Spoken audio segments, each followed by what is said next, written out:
En más, sobre este tema, el senador Ricardo Monreal defendió la propuesta del presidente de reducir los gastos de los partidos políticos bajo el argumento de hacer cumplir la ley de austeridad. Y con este mismísimo argumento se ha dirigido el diputado federal y coordinador del Grupo de Trabajo para la Reforma Electoral y del Estado, Sergio Gutiérrez, quien además ha señalado que la revisión del funcionamiento en los entes electorales es indispensable para construir un gobierno más austero.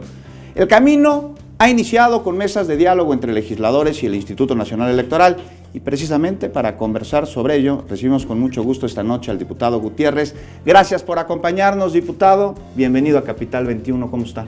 Muchas gracias, buenas noches, gracias por la invitación. Bienvenido. Diputado, pues un pueblo en el que los gobiernos y los partidos políticos son ricos, van a dejar a la ciudadanía en la pobreza, lo dijo el presidente de México, pero esto es algo que ya conocíamos desde antes. Hay que reducirle el dinero a los partidos políticos. Es demasiado dinero y nosotros traemos un mandato derivado de la elección del año pasado. ¿Qué nos dijeron los ciudadanos cuando fueron a votar el año pasado? Nos dijeron que quieren que el gasto del Estado mexicano, ojo, del Estado mexicano, sea más austero, no haya dispendio. Quienes conforman el Estado mexicano, el Poder Ejecutivo, Legislativo, Judicial, los órganos autónomos. En los órganos autónomos está el INE y también los partidos políticos. Los partidos políticos reciben financiamiento público en virtud de que la Constitución así lo dispone.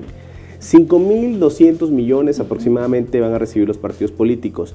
Y nosotros hemos presentado iniciativas, no se ha quedado en discurso, hay dos iniciativas, una presentada por el diputado Mario Delgado y la diputada Tatiana Cloutier y otra por su servidor, que pretenden reducir el financiamiento de los partidos políticos al 50%. ¿Qué queremos hacer? Queremos que la política no esté tan asociada al dinero. ¿Y a qué me refiero? A que haya propuestas, a que haya liderazgos, a que haya diálogo con la ciudadanía. ¿Cuántas campañas hemos visto? Han visto ustedes, el auditorio seguramente también, de campañas donde ha habido dinero para dar y regalar. Así es. Y han perdido. Sí.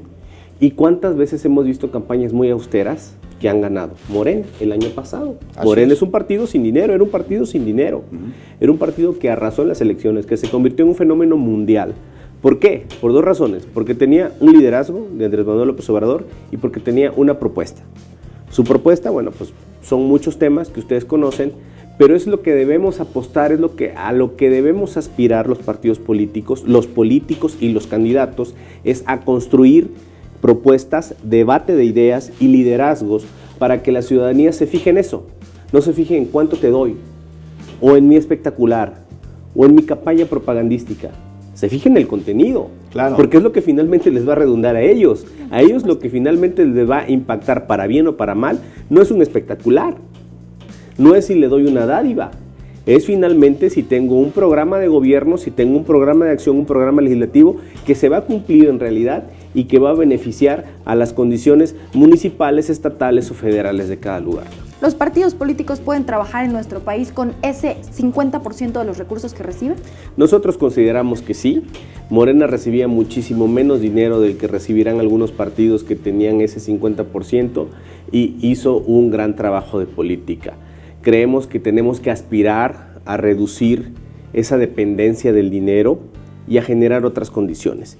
¿Cuál es el tema? El tema es que lo que pretendemos son generar condiciones de austeridad en todo el espectro, en todo el espectro público. Y también hemos venido nosotros impulsando el que se pueda revisar las estructuras y el funcionamiento de los órganos electorales. Tenemos una democracia muy cara, les doy dos cifras. El Instituto Nacional Electoral tiene 17,000 empleados, hoy tiene 17,000 empleados. En sus oficinas centrales, en las 32 oficinas estatales, en las 300 oficinas distritales tiene 17,000 empleados. Aparte tenemos los OPLES, que son los institutos electorales de los estados. Cada uno nos cuesta 10,000 millones. El INE nos cuesta 10,000 millones y los OPLES nos cuestan 10,000 millones. Este año, que es un año no electoral, solo hubo 5 elecciones.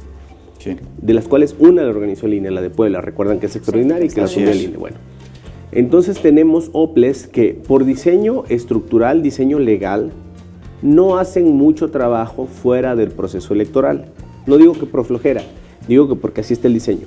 ¿Qué queremos nosotros o a qué le apostamos nosotros? Le apostamos a que podamos tener una estructura nacional, que es el INE, quien se encargue de las elecciones locales y federales, con la estructura que tiene y con ahorros importantes para las entidades federativas. Diputado, ya nos salimos un poquito del dinero de los partidos políticos, nos vamos directo al instituto que se encarga de velar por la democracia en México y de los locales. Oiga, pero no solo son los comicios los que se encargan los institutos electorales de los estados, incluyendo de la Ciudad de México, sino herramientas de participación ciudadana de enorme utilidad para la población, como el presupuesto participativo, como las consultas de pueblos y barrios originarios. ¿Tendría el Instituto Nacional Electoral la capacidad de poder llevarlos a cabo de manera eficiente? Tienes toda la razón. Esos ejercicios de democracia directa y otros tal vez que tuvieran que ver con esquemas de educación cívica, temas de género, fuera de proceso electoral, nosotros consideramos que la estructura de 17,000 empleados del INE nacional lo puede llevar a cabo en los estados. ¿Cuál es el reto? El reto nosotros creemos que está en las elecciones concurrentes que vienen, por ejemplo, en el 2021, donde van a haber 15 gubernaturas, 30 congresos locales, casi 2,000 alcaldes o ayuntamientos y 500 diputados federales. Ahí está el reto. ¿Qué pasa en ese reto? Bueno, los órganos electorales crecen. Sí. Cada proceso electoral, cada elección, el INE pasa de 17,000 empleados a más de 20,000. ¿Por qué? Porque hay necesidades de capacitación, jurídicas, de vinculación, muchas necesidades. Lo mismo pasa con los soples. Entonces nosotros lo que decimos o lo que postulamos es que fuera de año electoral, como este año o el año que viene, hay 2 procesos electorales, uno en Hidalgo y Coahuila, nada más. Puede haber ahorros importantes que oscilen entre 6,000 y 7,000 millones. Y en proceso electoral puede haber un ahorro de aproximadamente 4 a 5,000 millones. ¿Para quién sería ese ahorro? Esta parte es bastante importante. No sería para la federación, sería para los estados. Porque los soples están presupuestados en el presupuesto de egreso de cada entidad federativa. Si desaparecemos un OPLE, si deja de funcionar porque lo sustituye el INE, claro, entonces ese estado tiene ese dinero para poder ejecutarlo en infraestructura, educación, salud, pavimentación de calles, apoyo a ayuntamientos, etcétera. Entonces, esa es un poco la estrategia que nosotros estamos vislumbrando y la que estamos tratando de construir. Lo que decía la consejera hace unos momentos es importante porque ella mencionaba que hasta el momento no hay una solicitud de ninguno de los partidos que diga sí, yo renuncio al 50% de los recursos. Tiene que estar en la legislación y si de esa forma se hace, se cumplirá. Tenemos que estar entonces ahí atentos a qué es lo que se va a atender por parte de los diputados y los senadores para ver si se aprueba esta iniciativa. Hay 2 formas de disminuir el dinero. Una, modificando la Constitución. Ojo, ni siquiera está en la ley la fórmula para el dinero de los partidos políticos. Está en la Constitución, en el artículo 41 constitucional. Tenemos que reformar la Constitución. O 2, que los partidos renuncien de manera voluntaria a X porcentaje de dinero y ese dinero se regresa a la federación y la federación, bueno, lo destinará a algo.